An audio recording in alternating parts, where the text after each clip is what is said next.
Sa akin yung Puro drama kasi. Memorable. Ano ba sa'yo? Sa akin memorable yung drama scene. Sarap sa feeling, no? Kasi I feel good na alam ko na nabigay ko yung best ko. Wala akong regret dun sa scene na yun. There, no?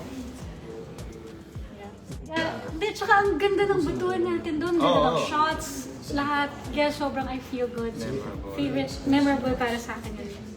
Yung scene na yun. Yung heavy scene. Well, kung speaking of that, yun din memorable. Pero so far kasi hindi pa namin tapos i-shoot. And nag-expect ako mas marami pang...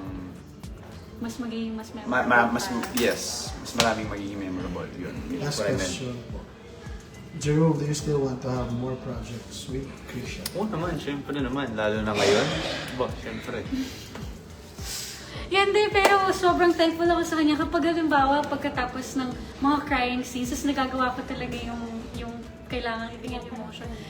Talaga, kino-compliment niya ako. Oo, syempre proud ako. Sobrang sarap sa feeling nun. Kasi sa akin walang gumawa ng ganun.